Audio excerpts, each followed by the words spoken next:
আসসালামু আলাইকুম এভরিওয়ান। কি যে একটা ইয়াম্মি একটা রেসিপি আজকে আমি বানিয়ে দেখাবো আপনাদেরকে। আর আমি লাভলি লিপি চলে আসলাম এখন চুলায়। আমি সব ইনগ্রিডিয়েন্টস আগেই তৈরি করে রেখেছি বা রেডি করে রেখেছি। এইবারে আমি চুলায় একটা প্যান বসিয়ে দিলাম। ওটা গরম হতে হতে আমি দেখিয়ে দেবো যে আজকে আমি কি রেসিপি বানাচ্ছি। আজকে হচ্ছে চিকেন চিজ সমোসা।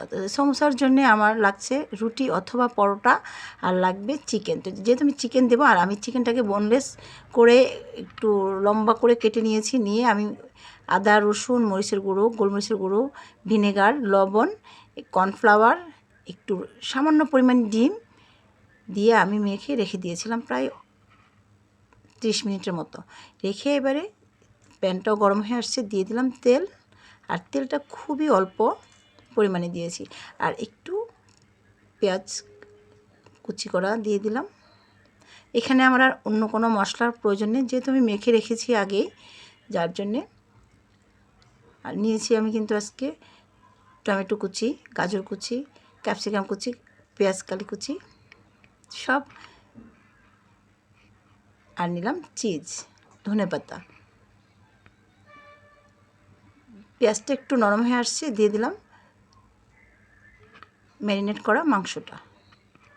এই মাংসটা চাইলে আস্তেও রাখা যাবে, আবার চাইলে এটাকে একদম ভেঙেও ফেলা যাবে, সমস্যা নেই। তো আমি হয়তো বা একদম ভেঙে ছোটো করে ফেলবো আরও। আর বাটিতে যে পানিটা মশলাটা লেগেছিলো সেই পানিটাও দিয়ে দিলাম। এই পানিতেই হয়ে যাবে। তো আজকে কিন্তু আমি একটা ভিন্নধর্মী রেসিপি বানাচ্ছি, এটা ইফতারের জন্যে। আর বিশ্বাস করেন, এরকম একটা রেসিপি যদি টেবিলে থাকে, এতটাই হেলদি, বা এরকম এক পিস খেলে আমার মনে হয় না আর অন্য কোনো কিছু খাওয়ার প্রয়োজন আছে।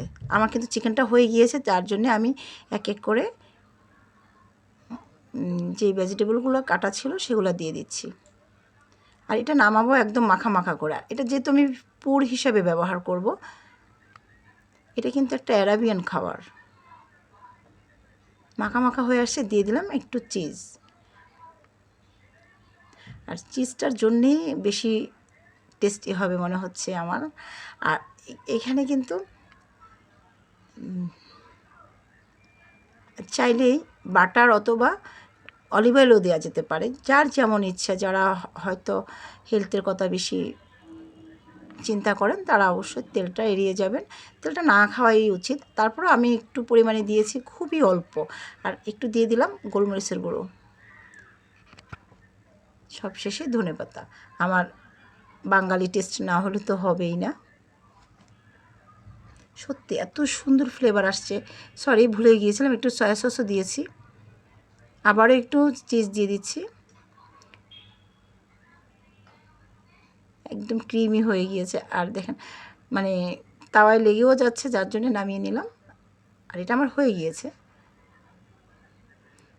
আমি কিন্তু লবণ দেখতে পারিনি, কারণ রোজার দিনে কি আর করা, তাই না? এটা কিন্তু আমার ইফতারের জন্যই আমি তৈরি করছি। আর আমি সমোসাটা বানাচ্ছি এভাবে। আসলে এই শীটটা রুটি, পরোটা, আমরা যে শীটগুলো কিনতে পাই রোলের, বা আমরা যে ভেজিটেবল রোল বানাই তাওয়ায় রুটি বানিয়ে নিই, সেরকম করেও করা যাবে। আমার মনে হয় রুটির মধ্যে কোনো ধরাবাঁধা নিয়ম নেই যে এরকম রুটি হতেই হবে, এরকম রুটি হতে হবে না।